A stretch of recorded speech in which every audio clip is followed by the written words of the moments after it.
So, ibig sabihin ng Coast Guard, iba ang definisyon ng China? Opo. Awa. Talaga lang, ha? Isa na lang po. Sino po kaya ang pwedeng sumagot kung, kasi po nung huli, tayo po ay nakapag-deliver ng supply sa ating mga kababayan na sundalo doon sa BRP Sierra Madre. At bagamat nandun pa rin po yung mga dayuhan na paikot-ikot doon, paharang-harang, pero nakita po ang presence ng US Navy, yung kanilang eroplano. Totoo po ba ito? Nandun po ba talaga ang US Navy? Palipat-lipat doon? Yes, sir. We acknowledge, sir, yung presence ng Poseidon aircraft during the first and the second RORE. I think it's coordinated, sir, sa AFP under the framework ng MDBSEB yun, sir. Okay, Chairman, may tanong ko lang po kasi US Navy, armed forces na po nila ito, di ba? Ng Amerika. Yung ating po, yung gamit ng dayuhan ay Coast Guard. Wala po ba tayong nababiolate doon? Ang Coast Guard po kasi parang civilian din naman yan in nature. Tapos tayo, meron na tayong, ina-accept po natin na meron na tayong armed forces doon ng US at Philippine Armed Forces na nandun sa paligid. Sir, yung activity po ng Chinese Coast Guard doon, yun po yung illegal. Yung pong presence ng US military at saka ng Coast Guard and Philippine military doon sa exclusive economic zone natin is within our right po. Meron po tayong MDT. Wala pong question doon, Chairman. Wala pong question doon kung sino yung illegal doon. Ano ang sinasabi po natin sa Act of War. Wala naman. Hindi po ba yun parang tayo halimbawa, ang itinapat sa atin ay civilian lang. Ang tinapat natin ay armed forces na. Hindi ba po yun parang one step forward tayo? Mr. Chair, hindi naman po, sir. Kasi yung meron naman pong klarong definition ng Act of War. At saka titignan natin, sir, yung Chinese... Ano po ba yung klaro sa inyong Act of War? Pati ba paliwanag din sa amin? Armed attack po yung as defined po ng Article 51 po ng United Nations. Di ba civilian ho yun? Civilian ng Coast Guard? Sa umaaligid-aligid yung organisasyon po ng PLA Navy, yung Coast Guard po is under po ng PLA po yon, pati po yung mga Chinese militia bases. So technically speaking po, hindi po civilian yung nature ng Chinese Coast Guard na nandun. Sa international law, ang Coast Guard ay civilian in nature, sir. Pero acknowledge po ng lahat na under sila po sa... Huwag natin ibahin ng international law, sir. Ang Coast Guard ay civilian in nature. Pulis nga lang yan eh. Pulis ng karagatan. Yung sa atin po yun. Pero yung sa kanila ho, hindi yung pulis karagatan. Coast Guard, sinasabi po ba natin, sir, na ang Coast Guard ng China ay hindi civilian in nature? Sir, nandun po sa mga findings sa mga international law expert, including kung titignan natin yung organization ng People's Liberation Army Navy. Sir, Army Navy po ang sinasabi nyo, Chairman. Ang sinasabi ko po, Coast Guard. Under po sa kanila yung Coast Guard, yung militia. Kahit naman po ito, under ninyo itong armed force. Hindi po. Civilian in nature. Sir, binibigyan nyo ng ibang ibig sabihin ng Coast Guard. So, ibig nyo sabihin ng Coast Guard, iba ang definisyon ng China? Opo. Wow. Talaga lang, ha? Papa, rato kayo nagtataas ng kamay, sir. Chairman, nagtataas ng kamay. You have anything to say, Admiral Abu? Yeah, Mr. Chair, being the representative of the Coast Guard, I think I need to pitch in something in the discussion about the Coast Guard. In our country, the Coast Guard is well under the Department of DOTR Transportation, but we are claiming to be the third and uniform armed service of our country. The Coast Guard of China is under the Chinese Military Commission. The Coast Guard of the U.S. is under the Department of Homeland Security of the United States. So this is almost similar to what the military is doing. Chairman, paputol ko lang po kayo. Opo. Hindi natin pinag-uusapan yung definition ng country. Definition ng country natin, definition ng country ng China, definition ng international law kung ano ang Coast Guard. Okay? Kung ano ang tinatanggap ng international law sa Coast Guard. So, ang sinasabi niyo po ba, Admiral, hindi pa po dapat na kayo ang dapat nagpapatrol doon? Para po nyo bang inaamin na hindi nyo kayang pangalagaan ang ating dagat at kailangan natin ng US Navy? Sir, sagutin nyo po. Simple lang naman po yung tanong ko, Chairman. Yeah, Mr. Inaamin po ba natin na hindi natin kaya? Kailangan natin ng US Navy doon, paikot-ikot. The reason why we are asking for the support of the national government in modernizing the Coast Guard, because the Coast Guard right now is entrusted with the national government in handling the issue in West Philippine Sea. Hindi po natin pwedeng sabihin na hindi natin kaya. Kinakaya po natin. We are mastering the much needed courage, determination, and patriotism of our Coast Guard personnel in the area. the reason why we are facing even the biggest among the ships of China Coast Guard, Direct China natin. So kaya po nandito kami, ay nanghihingi kami ng suporta sa kapulungan ito para matulungan ng Coast Guard to improve our capability. Now, in terms of, may I add, Mr. Chair, in terms of the definition of the Coast Guard based on international law, there is no exact and precise definition that the Coast Guard is not, is a civilian. It depends on how a country, the administration, attaches through legislation the Coast Guard of its particular country. So wala pong exact definition sa international law na tayo ay civilian. That's all, Mr. Chair. Chairman, wag natin masyadong, kasi mahirap yan eh. Dina-justify natin sa buong mundo may Coast Guard. Okay? Sila ang nagpupulis ng dagat. Ang armed forces, andyan yan pag-gera na. Huwag natin ibahin eh. Kasi na tayo eh. Ang hirap naman natin na para naman tayong yan eh. Hindi naman kayo ang re-respond. Nangyari na po yan sa Scarborough Show. Sa panahon ng administrasyon dati. Alam naman po natin yung nangyari dyan. Nung naglabas kayo ng gray ship, naglabas na rin ng gray ship ang China. Kaya nga nagkaroon ng stand-off dyan eh. Matuto din po tayo sa nangyari. Hindi naman po pambihira naman mga kapatid ko. Ang sinasabi ko lamang po, at gusto ko lang malinawan ng lahat, inaamin ba natin na kailangan na natin ng Amerikano dyan? Yun lang naman po eh. Simple lang. Yun po ba? Andun na po ba tayo? One step na po ba tayo forward, mga kapatid? Mga kasama namin sa armed services. Yun po ba? Talaga po bang eto na tayo? Nandito na tayo. Kasama na natin sila. Nandyan na sila. Siguro gustong tukuyin ni Senator Robin Yusek Madriaga kasi naging successful yung resupply mission natin sa BRP Sierra Madre just a few days ago dahil merong US aircraft na nag-orbit dun sa West Philippine Sea. Is that the main cause? Bakit naging successful yung resupply mission natin? Dahil meron presence ng aircraft ng Amerika? Kasi kung wala, ang siguro ang gustong tanongin ni Senator Robin, kung wala ba yung presence na US aircraft doon, hindi magiging successful yung resupply mission natin sa BRP Sierra Madre.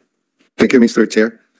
Hindi po. Ang naging successful po yung RORE natin is dahil sa katapangan at galing ng ating mga Coast Guard at Philippine Navy personnel at saka yung mga civilian personnel na nandun sa Unay sa May na Yung presensya po ng Amerikano doon is tulong lang po yun sa maritime domain awareness at parang may eye in the sky na nanonood ng buong pangyayari. Did we request the presence of the US aircraft there?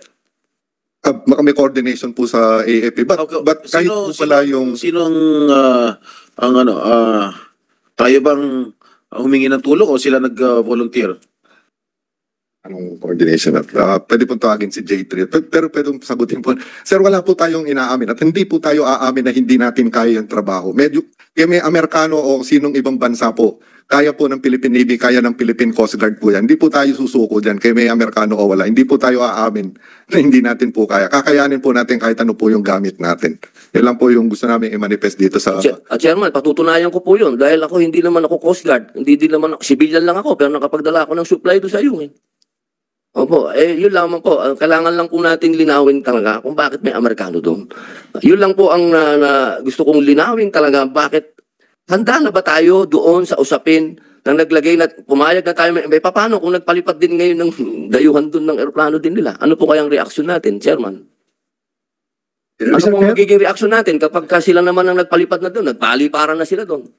Tayo na po naipit sa gitna. Yun lamang po, Chairman. Kasi kung tayo lang po, kaya natin, sir. Kayang-kaya po natin. Nandun ako eh.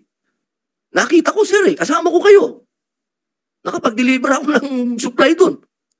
Yun lamang po. Maraming salamat po, Chairman. Maraming salamat, Senator Robin. Senator Robin. Opo. Napakaganda po kasi ng punto natin. At alam ko naman po nagkakasundo tayo sa isang punto. Ayaw po natin ito mag-escalate.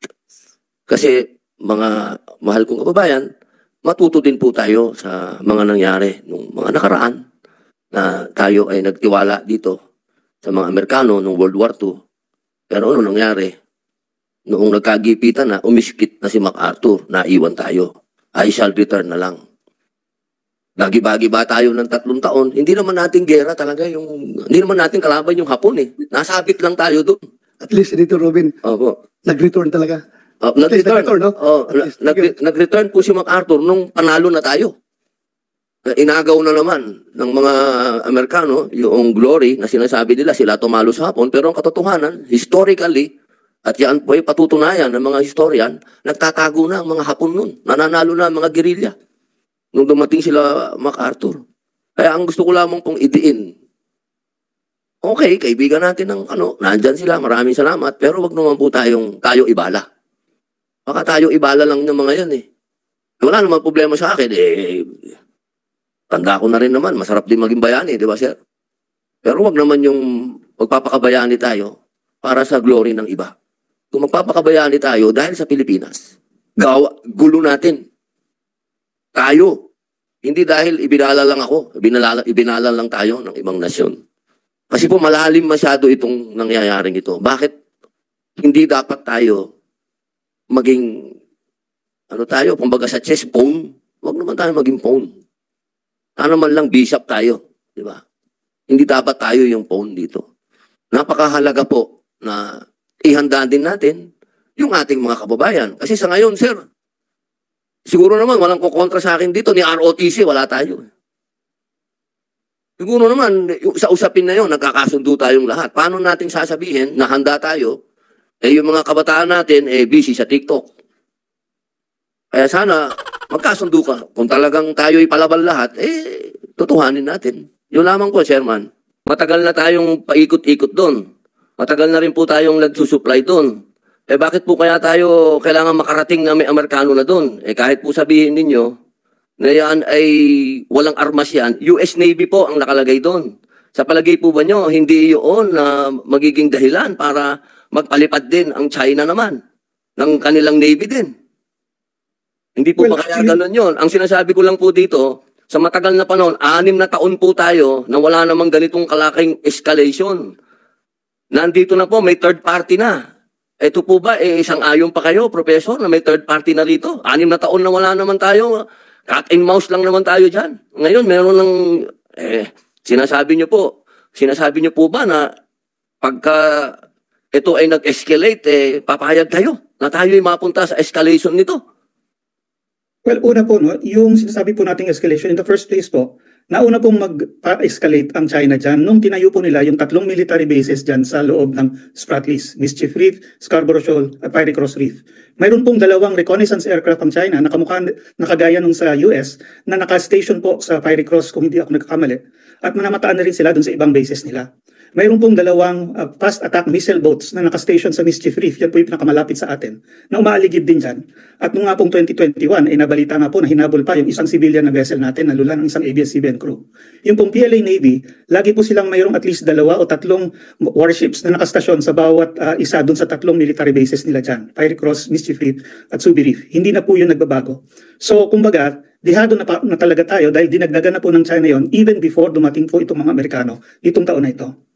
Professor, lahat po ng binanggit nyo, nakita ko po lahat doon. Ako po kasi ay galing doon. Pati po yung mga base na sinasabi niyo, nakita ko din po. Ang sinasabi ko po dito, sa loob po ng 6 na taon, hindi naman tayo nagkaroon ng ganitong escalation. Ang sinasabi ko pong maliwanag, bakit po tayo pumapayag ngayon na ganito na nag-escalate, meron ng Amerikano. Yun lang naman po, simple lang naman ko. Na-handle naman natin to ng 6 na taon na tayo-tayo lang. Na-handle ko nga yan, bangka lang dala ko Bangka. Yun lang. Yun lamang po. Hindi naman po siguro mahirap intindihin na hindi natin kaya itong panindigan. Hindi natin kaya na tayo umasa sa Amerikano. Dito sa usapin na ito, sabihin natin na ang kanilang Coast Guard ay hindi civilian at yung atin ay civilian. Ang tanong na malaki dyan, handa ba tayong mga Pilipino dito? At ito ba, hindi ito parang wag-gatug lang? Na dito natin dinadala yung gulo. Ang gulo ng China at ng Amerikano sa Taiwan Bakit napunta na dito sa atin? 6 na taon, wala naman tayong pakialam sa gulo ng Taiwan. Pero eto tayo ngayon, nilalagay natin yung sarili natin, Prof. Hindi po kaya tayo nawawag-gatog lang? Well, sa tingin ko po, Your Honor, hindi naman tayo nawawag-gatog dahil una, itong pressure po ng China na paalisin tayo, patalsikin tayo mula dyan sa Iyong Incheon, kung inyo mapansin, nagsimula yan ilang taon nang nakaraan. Noong 2014 nga po, yung first time na na-blockade nila yung ating resupply vessel at hindi nakarating sa Iyong Incheon. That was March 2014. It was only the month later na napasukan natin, napilitan tayo mag-airdrop ng supplies dahil doon. So sa akin po kasi, yung escalation po na nababanggit nyo, hindi po yan ngayon lang nangyari at hindi po yan dahil sa Amerikano, kundi dahil sa mga Chinese nga po na talagang in-increase yung pressure para patalsikin tayo sa West Philippine Sea. Ibig niyo pong sabihin, Professor, pumapayag kayo na may Amerikano dyan? Pumapayag po ako dahil sila po ay ating treaty ally. Treaty ally in Sa totoo lang defense. po, ang China In po, hindi po defense. nagre-responde kung hindi po sila, kung sa tingin lang, Treaty may- ally po nila yung natin bansa. sila in defense. Hindi ba po? Yun po ang Ah. treaty natin. Depensa. Depends nga po. Depensa. Oh, Kaya nga hindi- po, tinatawagan sila para pag may operation tayo na kung nangyayari, meron din tayong defense. Opo, malinaw po yun, di ba? Yung ating Mutual Defense Treaty. Opo. Opo. Opo, hindi dapat tayo nagpo-provoke.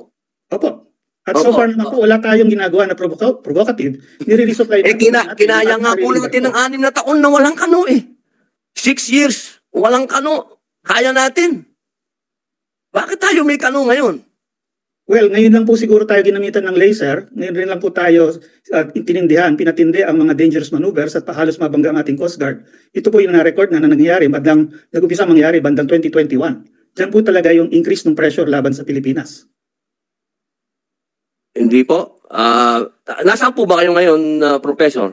Nasa Canada po ako para sa isang conference tungkol nga din para magsalita tungkol din dito sa West Philippine Sea. Okay. Good luck po. Nakarating na rin po ba kayo sa Pag-asa? Opo. Kailan Kasama ko po po kayo yung UP nakarating? Marine Science Institute noong 2021. Naka-rubber boat po ako sa gitna po ng Coast Guard at ng Maritime Militia ng China. Sa Ayungin, nakarating din po kayo. Doon po sa Sandy Cay. Ayungin, hindi ko pa po narating yung Ayungin mismo. Sa K1, K2, K3, K4 Opo. po, nakarating kayo. Opo. Yun po yung talagang bawat galaw. sinusunod nandun po yung Coast Guard militia. at between Coast Guard and Chinese Maritime Militia. Opo. Sa inyo pong palagay nyo ba, hindi natin kaya? Kailangan natin ng kano. Sa tingin ko po talaga, kailangan natin ng tulong dahil sa dami. Titingnan nyo lang po kung gaano karami at gaano kalalaki ang forces na nilalagay nila dyan sa West Philippine Sea. We do not yet have enough Tumatapang po tayo capability. dahil meron tayong backup. Ganun po ba? Ang gusto nyo sabihin? Opo, yun talaga, po ang necessary dahil nga po matagal tayong hindi nagpondo ng ating modernization, armed forces. Ngayon lang po tayo nag-umpisa talagang seryosong mag-develop ng external self-defense capability at nag-acquire ng mga modern vessels. Malinaw po yan sa record that this took place only in the past few years. Naniniwala po kayo. Kaya po in the meantime, nag-increase ng pressure ng China. Siguro nga, para mapatalsik na tayo bago tayo makapag-develop ng capability na kailangan natin. Ayun. So, Professor, historically, masasabi niyo po ba na naging threat ang China sa Pilipinas? Historically, Historically naging po? threat ba ang China sa Pilipinas? Siyempre po, historically, hindi. Yun. Wala pong opportunity Sino po ang dito. naging threat sa atin? Historically, sino po ang nag-invade sa atin? Japan po. Saka sino pa po? Is Before there that, such a thing as the Filipino-American War? Colonial history natin, umpisan po natin. Is there such a thing as a Tapos po, Filipino-American isa siya War? Opo. Ayun. Opo. Okay, maraming salamat po. Pinag-aralan din po natin.